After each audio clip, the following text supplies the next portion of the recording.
Welcome to the Ohio Adult Allies podcast, where we are developing, inspiring, and empowering youth leaders. Today's topic is how to effectively facilitate meetings with young people. Today we are talking with Sean Jeffers.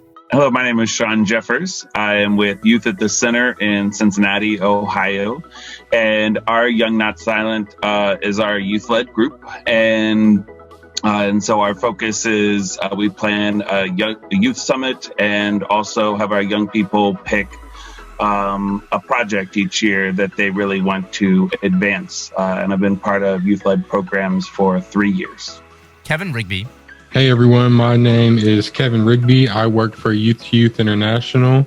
I coordinate our local Youth Advisory Board program in Columbus, Ohio, and I grew up as a youth in Youth to Youth and youth-led programming, and have been working with Youth to Youth facilitating our program since 2007. Haley Shamblin. Hey everybody, I'm Haley Shamblin. I currently work with Impact Prevention in southeastern Ohio. I, like Kevin, actually started with youth-led prevention as a teenager when I was about 13. So I went all through high school with the programming and picked it back up in college working part-time. So I've been working on and off with youth-led since about 2009. Jenny Cancanelli. Hey everyone, I'm Jenny Cancanelli, and I'm a community prevention specialist with the ESC of the Western Reserve. We service Lake and Geauga counties here in Ohio.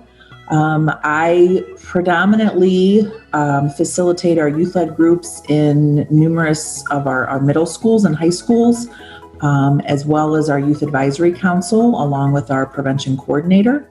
And I've been doing so the last 3 years. And your host, Jessica Kalura. My name's Jessica Kalura. I am a research associate at Ohio University's Voinovich School for Leadership and Public Affairs. I don't personally facilitate a youth-led program right now, but I have the honor of working with adult allies and facilitating trainings as we kind of strengthen our work as adult allies across Ohio. I've been involved specifically in the work with Ohio for the past 5 years, but I've worked more broadly on the topic of youth civic engagement for the past 15 years. Well, thank you all for being here today and being willing to share your perspectives and your knowledge about how to effectively facilitate a youth-led program. I'd like to hear from each of you about what a typical meeting looks like for your youth-led program. And it's helpful if you can explain to us first just kind of the setting, the age group that you work with your program, and then describe what a typical meeting agenda looks like. Okay, so our typical meetings are held in high schools, and we go into a classroom where an adult ally already exists and has already kind of worked with us and started the program. So times vary, obviously. Sometimes we meet during lunch. Some schools have adult advisee time that we get to go in on.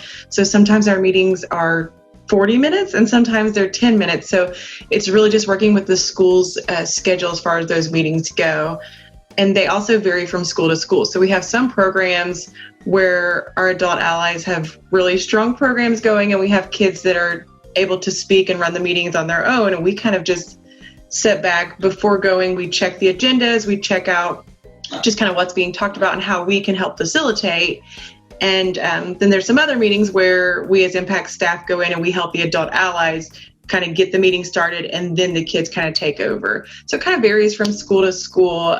We usually go in, our Impact staff goes in once a month, and then the adult allies hold another meeting like bi-weekly. So it's every 2 weeks they're holding some sort of meeting together in that classroom.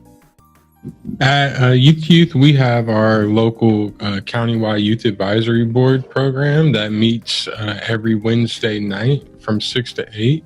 So it's open to all students across the county, and there's no specific like membership requirements or things like that. We just ask that young people show up and kind of engage that way, and then after being involved for a few weeks, they can sign a pledge to commit to positive, healthy lifestyle and become like an official member of our group. That group is, like I said, for high school students, and we mostly focus on developing either different projects or ideas or nights for that specific meeting to educate and engage the students who are there, or work to develop programming in the community to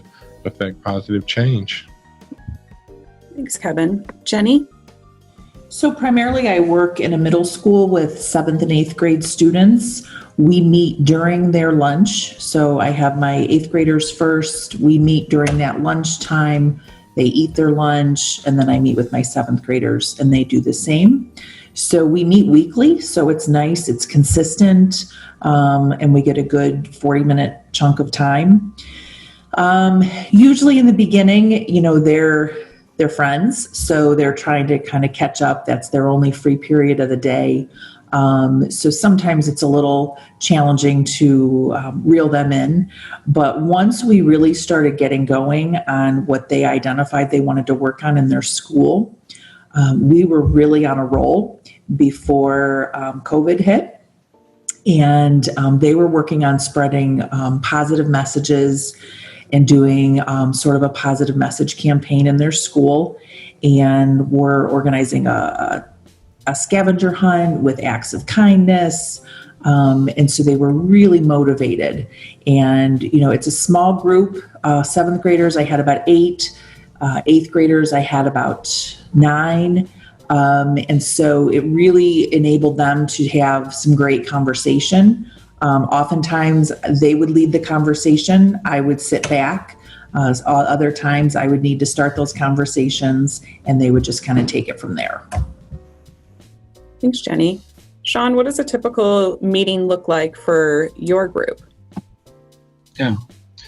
So our group, Young Not Silent, we meet Thursdays after school from 4:30 to 6. Our students don't come from one school. They come from public and private schools throughout greater Cincinnati.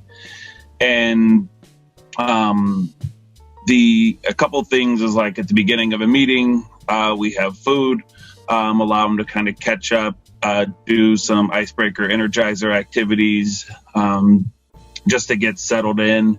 And then we get into kind of the bulk of the meeting. So the first half of our school year usually is planning a big event we call Young Not Silent. And the reason for that name is young people, we ask them what they're not silent about. And they kind of then develop programming about the things young people want to talk about, to kind of challenge that old adage of like children should be seen and not heard. So we kind of say we want our young people to be seen, heard, and valued.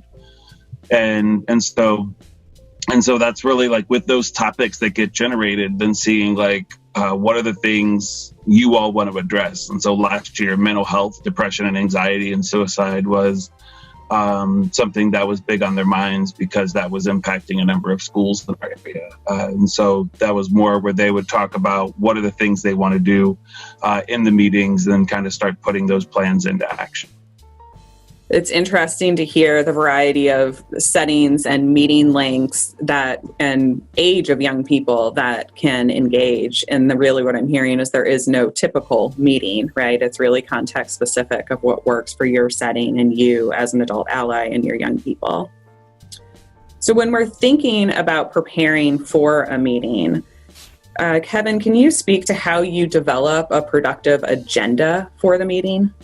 Yeah, so like you said, it's a perfect segue because there isn't a typical meeting. Like we don't necessarily do the same thing every week or the same thing every time. Our structure is similar, and I think that's a big thing that helps is that our young people know that they know the structure of our meetings, so they know they're going to get there at 6 o'clock, hang out for a little bit, have some snacks. We're going to do some get acquainted activities, some icebreakers, have some announcements, and then get into the meat of whatever we're doing that night. And then we close up at the end. We report out if we broke up into groups, things like that. So that structure is always the same, kind of regardless of what we're doing. But, preparing for a productive agenda for the meeting. Really, it's that what is happening during the meet of that night. So that usually happens within committees that our young people are in during that time. So the biggest part of that is really just working with them to set goals and a direction for what they want to do and where they want to go with whatever topic it might be that we're addressing, with a workshop that we're creating, with a community service event, whatever it is. It's just what are the goals and where do we want to go? And then from there, working with them throughout the week to touch base on different things that they may be creating to make sure that we're coming back to those the next week. Or so, it really gets down to us working with our young people to develop those agendas and to develop where they want to go, to make sure that they're going to be engaged. I've definitely been on the other side of it where, I have not engaged young people as much in developing agendas and developing plans, and it doesn't always seem to go as well. So developing that productive agenda really just involves keeping our structure the same and then having them impart, what they want to get out of each meeting or each project that we're doing. Haley, what about for your group and your work? How do you develop a productive meeting agenda? So again, we're working in around 8 different high schools. So every agenda each week is going to be different based on the school. So one thing we do to get our kids involved and to make sure that they're the ones creating the agenda is we like to always, we begin the meeting with, hey, what happened last meeting? And we end the meeting with, what do you want to happen for the next meeting? So just like Kevin said, the goals, we're always saying, what's our goal for next meeting? So we're going to start that meeting with, what was the goal? Did we reach it?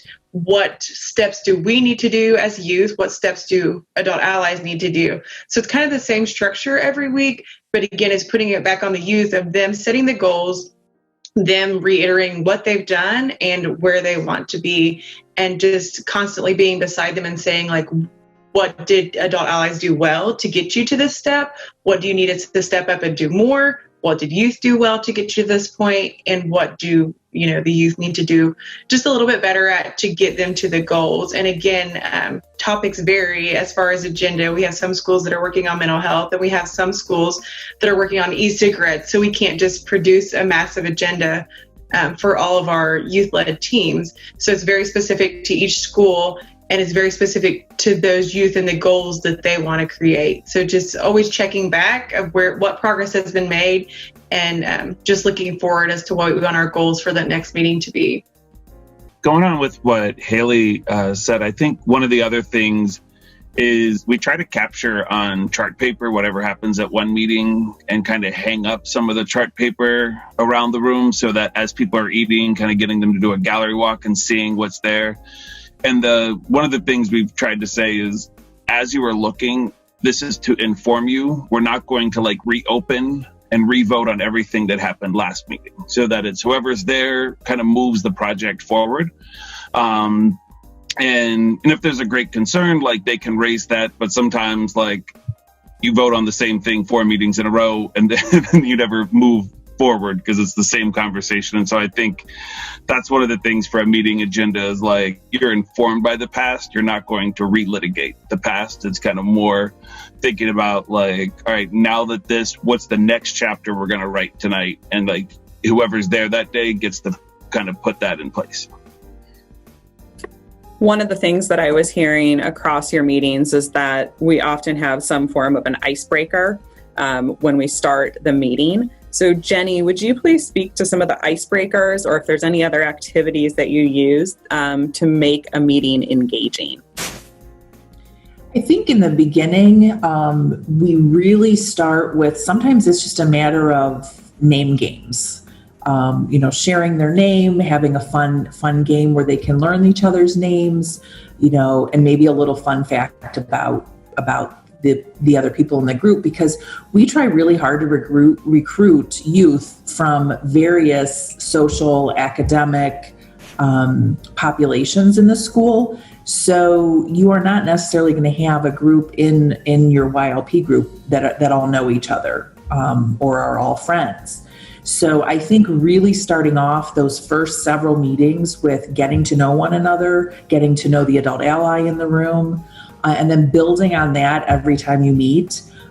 Anything that can get them engaged, up and moving, laughing, really to start building that group cohesion, I think is really important for any group to be, especially for them to be productive.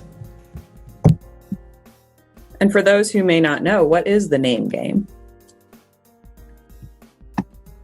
So we have a couple different ones that the kids like to play. One, they can use the first letter of their name, and they have to use either an animal, an object, a food that starts with the letter of their name.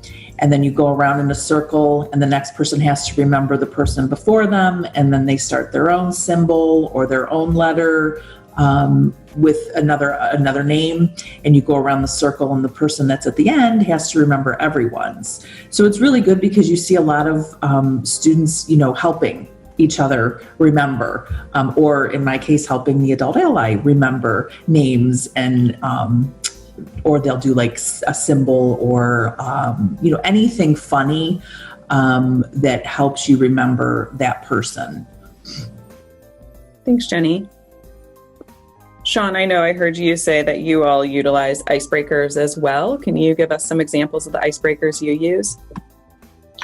Yeah, so oftentimes as people are eating at the beginning of our meetings, it's just kind of more of a check-in question. The idea about like the rock star who goes on tour and only demands a bowl of green M&Ms, in their tour rider. So it was like, if you were going on a rock star world tour or something, like what's that item that you would demand, kind of be in your list of, things that you would need. And so that can sometimes be fun to get like little bits of their personality.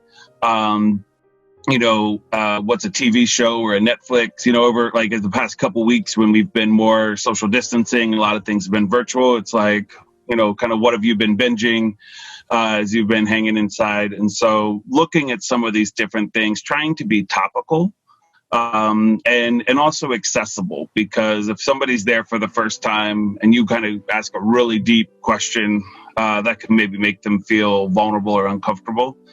The other things we'll sometimes do is there's a couple games. One is just have everybody write their name on a piece of paper and throw it in the middle.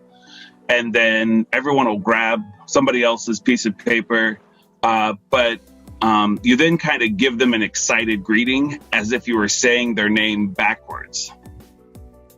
So it would be like, Akisej would be like Jessica backwards, right? Like, and so this idea of like saying something, but it's kind of this idea, but it was also a lot of times they're like, that's not how I say my name backwards. I would have pronounced it this way. And so it was like, just kind of, but it gets them laughing, gets them having fun. It's a little bit about still reinforcing people's names, things like that. One other that's a real popular is called What If.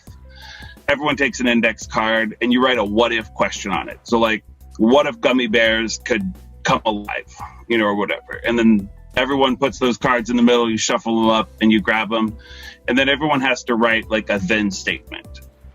Like then, maybe the gummy bears would eat us instead, or something. And then as everyone puts those cards back, and then so one person would read their what if question and the person next to them reads the then answer, and it kind of goes around. So it was like, so then that person reads their what if and then the next person reads their then, and so it kind of alternates. So some of these things that just kind of get them a little bit off guard. Sean, I like how you emphasize that you don't start out real deep and heavy with topics, especially when a group is trying to get to know each other. You don't want to scare anyone away, because there may be people in there that are from a very different friend group than they're used to being around. So we do also have these conversation balls. I know some people make their own. We happen to have a set of our own. And the one that we start with is very general, favorite color. And it's sort of you choose, would you prefer the beach or would you prefer the snow? And it just really is very, it doesn't take a lot of thinking. Students always have the opportunity to pass. We never want anyone to feel like they're on the spot. And then as you get to know each other and that group cohesion starts building, then we will switch it up with, maybe the conversation ball that asks a little more insightful questions. And the amazing thing is really seeing the young people that are from very different groups come together and have a lot in common. I was going to touch to Jenny's point about the game that you talked about with the name game. One thing that I do, even as an adult facilitator, it's nice to look at a kid. If I can't remember their name, I'll say, what was your animal that you told me? Or what was the food that you were bringing? And it helps me to jog my memory to kind of find out what their name was, and then I'll ask for more help. I like to joke, because I was in youth led as a high school student, that all the icebreakers that were pushed on me as a youth actually made me more outgoing and able to be a teacher and able to talk in front of loud groups. And while it's a joke, I truly believe it's true. I think our kids can start out really shy, but these icebreakers really open them up. One that I really like icebreakers that after we do them and after they're joking and fun, to kind of process it and say, like, why did we do that? And one that we do is called Who Are You? So we set a 30-second timer. You have a partner. So like if I were to put Kevin and Jenny together, and Kevin is just going to keep saying, who are you? And Jenny would say, I'm Jenny. And he said, but who are you? Okay, well, I'm an Ohioan, but who are you? And she would just keep giving facts about herself. And when the 30-second timer goes off, Kevin actually has to share out Jenny's answers. So we have a group of several kids, and I would come to Kevin and Jenny. I would say, Jenny, is it okay if Kevin shares your answers? So Kevin would share out what he learned about Jenny. And it seems like it takes the pressure off the kids, because they're not sharing their facts. They're sharing the person next to them's facts. So we're also checking for active listening, eye contact, and things like that they're learning in that small partner setting, and then sharing out to a bigger group. So that's one of my favorite. And I like the ones that are just things that we can do with things on hand. Another one that we do is we call it the penny game. So everybody gets a penny, and you look at the date. And if the date is after you were born, so if I got a penny that said 2012, I would have to tell them something that happened fun to me in 2012. If it's before my date of birth, I would just tell them a random fact about me. So I'd like using things that are hands-on, so the kids' hands are moving, or even where they're moving around the room. But those are two of my favorite icebreakers. I love listening to you all share what you do, because there's so many valuable practical tips and ideas for our adult allies, and it always resonates and draws out new connections. So the link between the value and the importance of icebreakers in building group cohesion. And we know in order to have those empowered groups and ultimately for them to be able to go out and create change, there has to be some cohesion around the group. And I thought you all spoke really eloquently and in ways that capture new ideas about the value and the importance of making space for those icebreakers when we're seeking to build the cohesion of our group. So thanks for that. And I think this is a real frequent question that we get from adult allies throughout the network, regardless of the amount of experience that they've had with a youth-led program. They're very eager to know what the role of young people is supposed to be with a meeting facilitation, or what it can be, and then what their role is as an adult ally. So will you speak a little bit more to the role that young people play with meeting facilitation, and then your role as the adult ally? Yeah, for sure. I mean, the biggest thing is, since I was a kid, I would always hear, youth is youth-led and adult-guided. And then I started doing this, and I said, we're youth-led and adult-guided. And, the more and more I said that, then you start to ask people people ask, well, what does that mean? Youth-led and adult-guided. And I think it means different things for different people, and the youth role is different probably for everybody here, even, and the adult role could be different. But just the way that I really like to look at it for us specifically is that youth-led and adult-guided doesn't mean that our young people are literally doing everything. Like, we're not asking them to, meet and plan our entire meeting agenda and come up with every single thing that we do and walk everybody, through every meeting and every plan. But it's that their ideas are in the forefront. And then what we're going to do as adults is take those ideas and find ways to push them forward or to engage other young people so that, their ideas feel like their ideas are being heard. And, we're using often, our young people don't have the resources that we have. They don't. And the biggest resource is time. Like, I get paid to do this. So when they come up with a crazy, cool idea that then I can take on a Wednesday and I can take my Friday and say, all right, how can I use my time, use my resources, my connections to help them see this idea through? So that's one of the biggest distinctions in that our young people don't literally do everything, but it's still youth-led because they're developing ideas. And then within the meetings, they're the voice that is often heard. When we're with our large group to start the meetings out, our young people are welcoming everyone. Obviously as adults, before the meeting starts, we're walking around, we're making connections with youth. But once it starts, they're the ones doing the welcome. They're the ones leading the icebreakers. They're doing announcements. And as adults, we may have announcements. So they could call on us to give announcements. They may have announcements. They're splitting us up into groups. And then oftentimes, they could be running our small groups. They could be running committees. They come back together. They're the ones reporting out on what we did in the night. So the youth voice is heard throughout the night.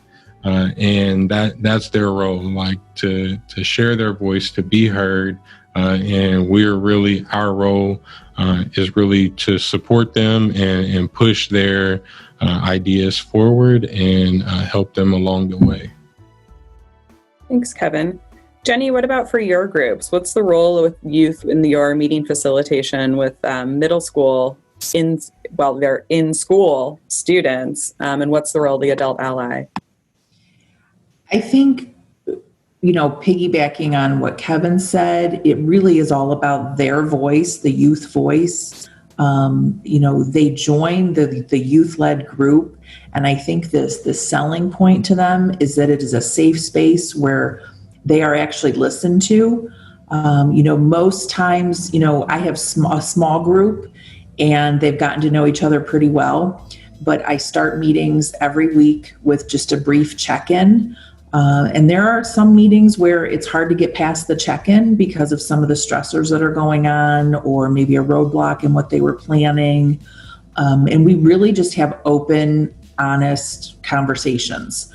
Having it be a smaller group, and they're having their lunch while we're talking. It's very casual. They take turns talking. They're respectful of each other. A lot of times, one of them will be in charge of inputting information and ideas, goals into their Google Doc that they share. So building upon that on the next meeting, a lot of times one of the students will recap, what did we talk about the last meeting? So it's really them that is, their voice that's leading those meetings. I'm definitely there to support. And as Kevin said, to guide, offer questions, but primarily their role is to talk amongst each other, brainstorm ideas, come up with a problem of focus. What do they want to work on? What is it about their school that they see that is an issue or something they want to change? And they really focus on, those ideas that they come up with. And then they will assign each other tasks. if it's following up with a specific teacher or needing materials for a bulletin board. We write, one of the students will write down in the Google Doc what the tasks are for the next meeting. And then again, we come together the next meeting, we do check-ins, and they hold each other accountable, which it's much easier, I think, instead of me saying, well, what did you do since our last meeting? For one of the students to say, okay, this is what we listed as we were, our tasks for the week. Who did what? Who typed this into the Google Doc, ideas, and really hold each other accountable. I really liked what Jenny said about holding accountable, like who did this. And one thing we really like to do is when we're doing that meeting, we'll say, this is the person to check back to. And we make sure we put their name on there. And again, just reiterating that the kids are checking on one another and reaching out to us for support, but they're the ones that are making each other accountable and checking on that. And also the way ours is set up is we have an adult ally in the school. So we're kind of like twofold. So if they need help, they usually go to the teacher first, and then the teacher comes to us. So just having that teacher in the building that's an adult ally really, really helps us out. And it might be a good time to mention this, but one thing that we found that we really like as far as the adult allies in the school is we let the kids choose. So we as impact staff come into the building and we kind of pull kids that are interested in being an impact, and they talk about teachers that have qualities that they feel like would be a good adult ally. We then go to the teachers, and the teachers have more buy-in that way. So just finding a good adult ally to help in that process, who's going to step back and let the kids take that role, has been a major benefit for us. One other opportunity, I think, for young people is the ability to sometimes develop the process for how decisions get made. So something we'll do early on with our Young Not Silent Summit is, kind of developing the theme. And so they generate some ideas, and it's like, now that you have these, how do you want to go about? So that way it doesn't feel that just one idea kind of got picked because it was a popular person who suggested it or something, and then other ideas aren't heard. And then the other thing we try to do is in a lot of meetings have breakout groups. And so today we're going to be looking at the t-shirt design and the website. So if you're more interested in the website, go to this group. If you're more interested in the t-shirt, go here. So also trying to create a couple different committees or work groups that allow young people to feel like it's more their skills or their interests. Because if every decision is made whole group, then sometimes those that are most extroverted or those that talk the most can sometimes dominate. And so I think that's also allowing young people to get into small groups. You start to see their leadership and their ability to kind of facilitate among their peers in different ways. Thanks, Sean. That leads us to another frequent question that we get from the adult allies, which is, what's your role? What do you do to support the development of facilitation skills in young people so that when they do go to those small groups, they know what to do?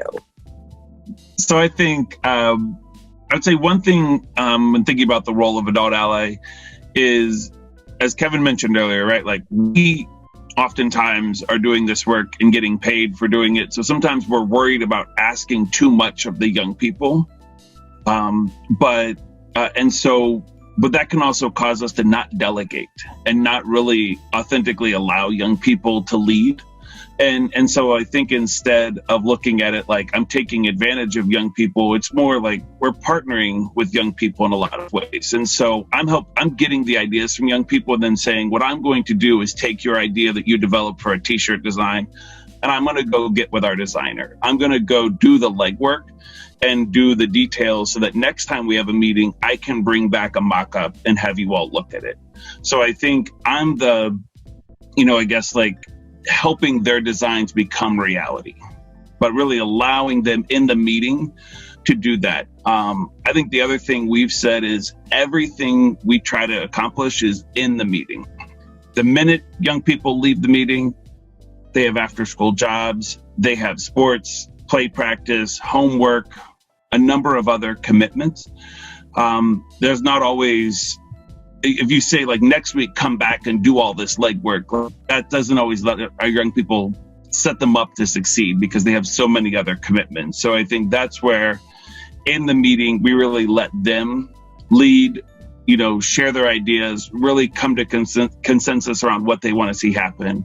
And then in between meetings is where I feel as an adult ally is where we're really trying to help allow their vision to become reality.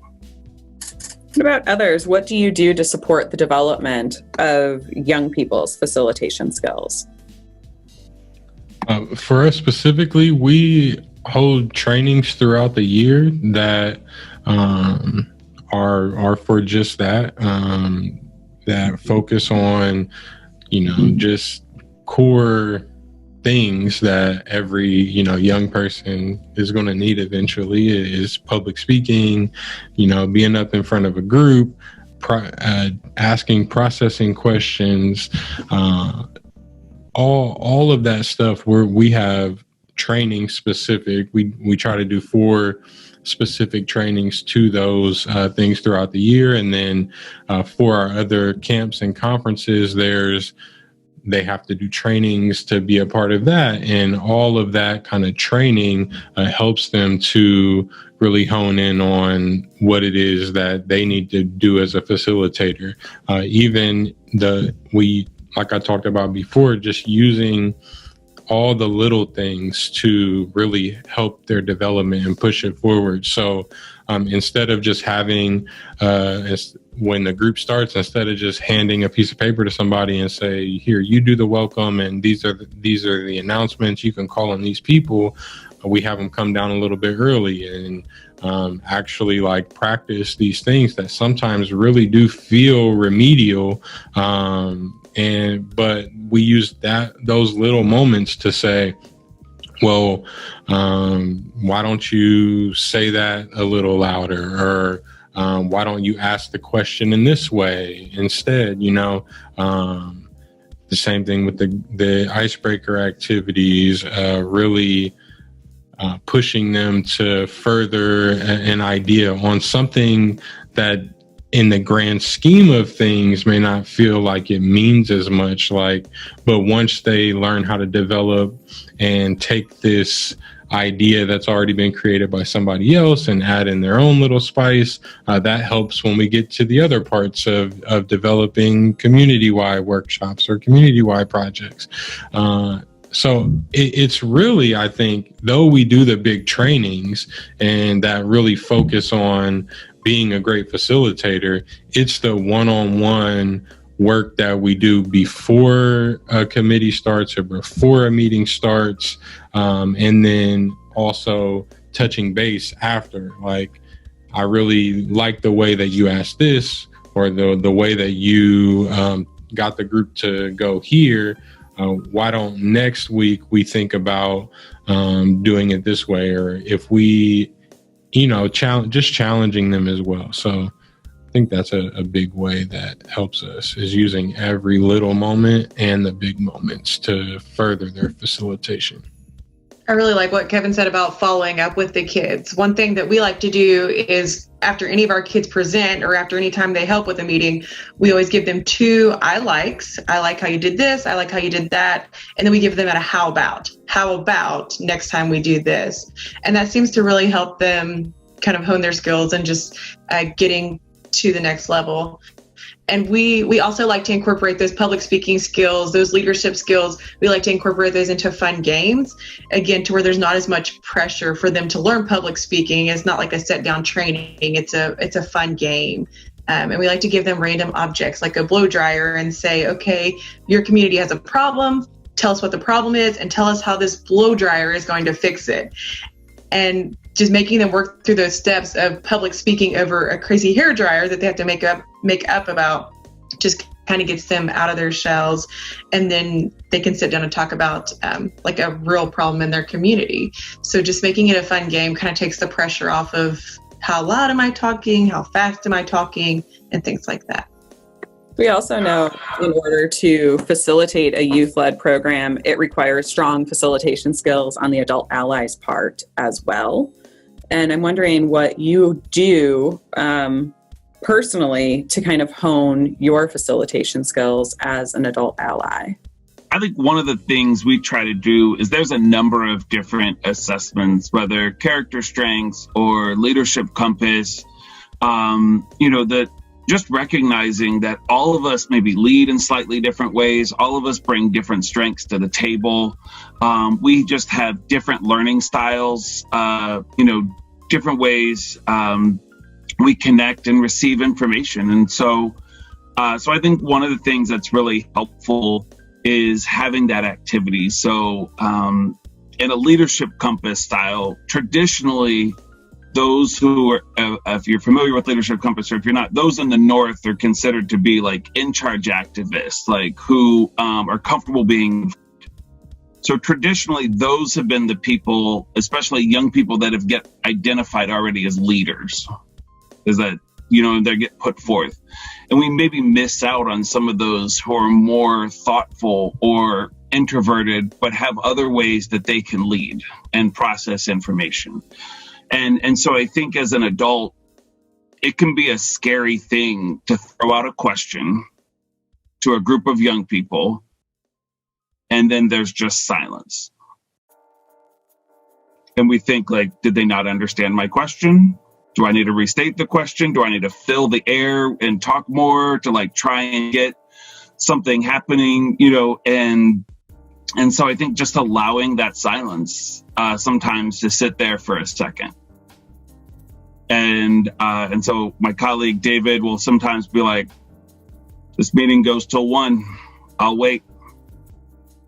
And just kind of make a joke of it and say, like, if it's noon, we got an hour, we're going to sit here. We can either talk or we can stare at each other. What y'all want to do? And, and kind of be a little light about it to allow people to just like kind of start to say something. Hopefully the icebreakers, the energizers we talked about earlier, gets voices out there.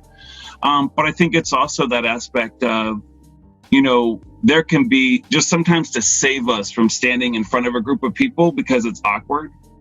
That one child who always raises their hand, we can keep calling on them because we're like, oh, thank goodness it's not going to be awkward. Like, at least somebody's talking to me. But recognizing that maybe we ask that student to, I want to hear from another voice. And as an adult, be willing to be a little uncomfortable to make sure that other students who maybe take a little bit more time to warm up, a little bit more time to get comfortable, speak. And I think that can be a really powerful way that we just understand the different leadership styles. Because ultimately, I think, Jenna, you spoke to this, like you really want to bring people from different parts of the school community together. And that these students are going to go back to their peer groups and be able to hopefully have some influence over the topics and things we're talking about. So I want every student that's coming to the meeting to feel like they have some strength and some skills. And so that requires me to try and do different things or help them see themselves as leaders if they haven't traditionally been lifted up that way. And so we want to instill their confidence and help that they can feel like they can share the messages of whatever it is we're trying to push that, in our meetings out to their friends. Sean, I think you hit it right on the head when you said to allow that silence sometimes so that we can hear the voices of the more introverted, the quiet, the ones that are not your traditional leader that speaks out about everything possibly in their school or with their friend group, to teachers, to anyone that will listen. And we found, yes, you need some of those strong voices, but oftentimes it's what's spoken from the most quiet of our members that has the most impact.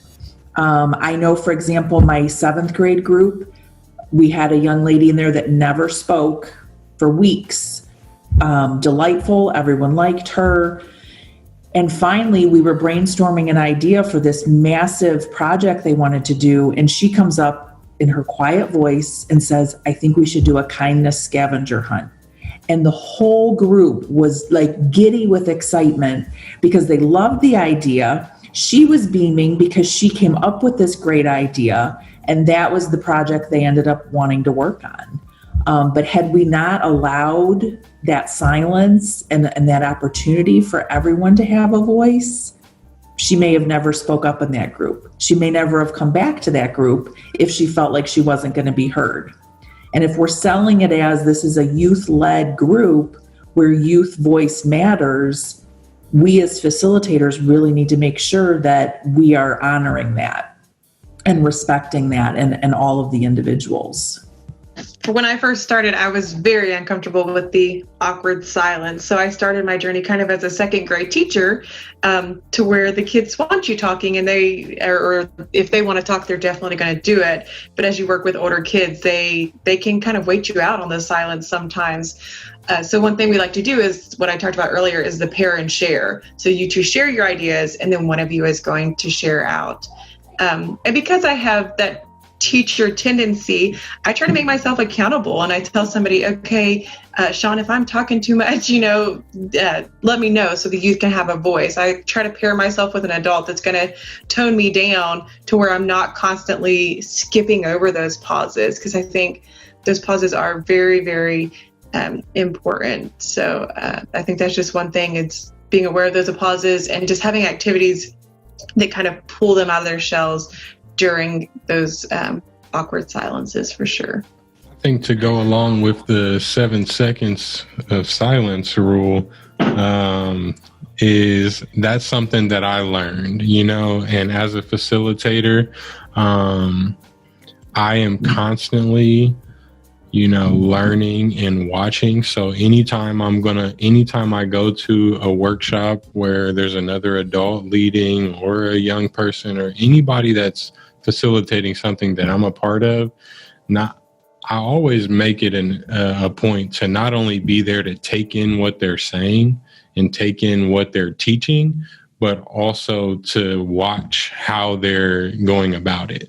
What are the techniques that they're using? So that 7 seconds of silence had never been more prevalent until I got involved in the regional learning communities, right? Like Jessica or Holly or somebody asks a question and just waits. And I'm like, they don't do this. Like, Cheryl doesn't do this, I didn't learn. So I learned it over here, and I learned other things from Cheryl, or I learned other things from a bunch of different people. Like I have one of my coworkers, Ty, is a speaker, and I've probably seen him speak over 100 times, and I can recite half of what he's speaking about in his keynote or even different workshops that he does.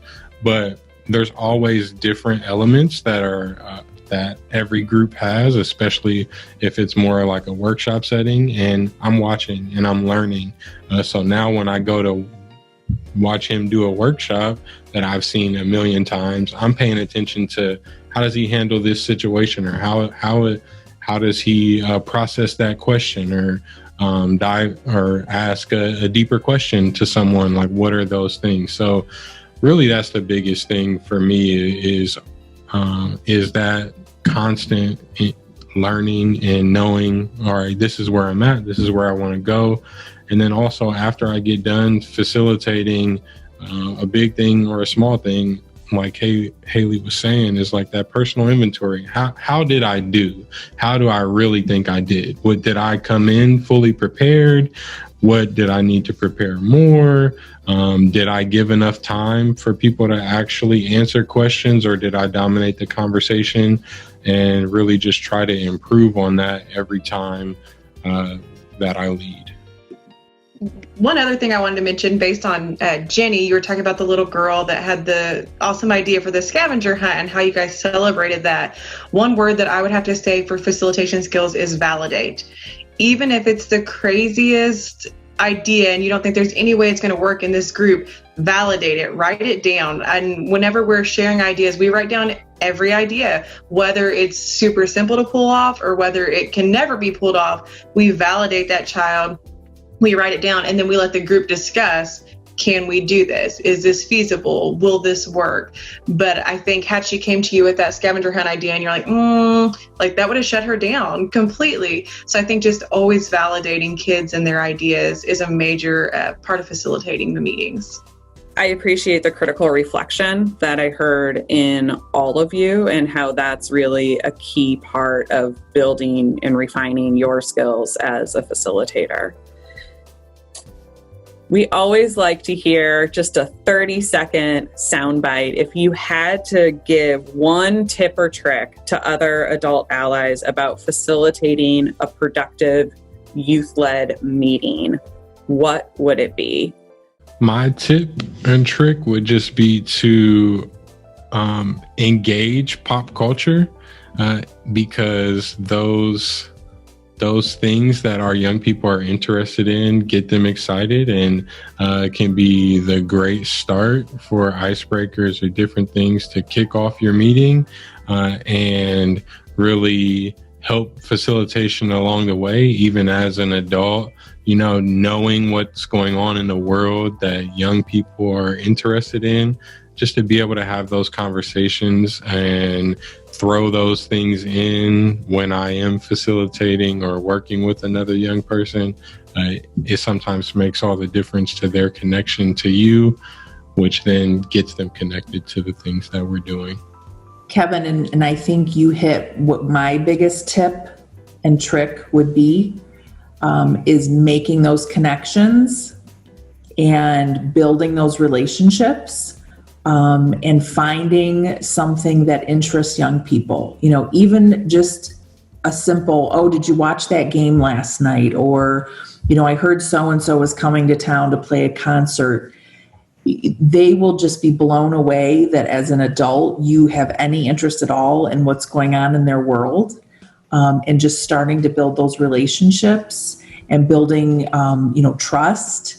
And I really think just being that adult ally that is authentic and genuine, because young people can see right through it if you're not. And if they are looking to join your youth-led group, they want to know that you truly do support them and that you can show them that and not just use words to say that you will. One tip for adults is a lot of adults can be very worried that if a youth project stumbles, it is going to reflect poorly on the adult. And so they kind of step in and take control because they're worried that it'll somehow come back on them. And so what I would say is that for adults, young people and adults both, we learn more sometimes from struggles and failures when they are properly discussed and explored about why that happened and what we can do different next time. So I think as an adult, don't worry about stepping in to take over the project, but more be there to make sure the young people are supported and can process successes and failures. I like what Sean said about worrying about it being back on the adult, and we're not the only ones that worry about that. Our youth do. I actually just had one of our youth that's going to be on a podcast that messaged me, and he was worried about the fact that he's going to reflect badly on our adults. So our kids have those fears as well. So we just need to always validate them to not be worried. I think my major tip or trick for facilitating meetings was just to make it fun. Some of the topics that we discuss with our kids, mental health and depression and e-cigarettes in your school, those are big, serious topics. So I think always just keeping it lighthearted, and we like to cycle our meetings. So we start at fun, and then we get serious, and then we go fun, and then we go serious, and just cycling it to where it's not serious the whole meeting, to the kids leave that meeting thinking, oh my goodness, we have a major problem in our school. Because we do have major problems in our school, but we try to just keep that cycle and keep it lighthearted to where they're not just kind of drugged down with the facts, I guess. So just keeping a cycle of fun and serious in our meetings is a major thing we try to do. Thank you all for sharing that information. Was there anything that you wanted to answer about meeting facilitation, or that you were hoping someone else in today's conversation? We just want to thank you for your participation in today's discussion. I know that you shared a wealth of information, and I am sure that those listeners to this podcast, if they're interested, can go to the Ohio Adult Allies website. You all are Regional Learning Collaborative leaders, and they can find your contact information there should they want to reach out and get more information about any of the information that you shared today. Thank you for listening to the Ohio Adult Allies podcast. You can find more of our episodes on iTunes, Spotify, or Google Play by searching Ohio Adult Allies. Episodes are available at www.ohioadultallies.com.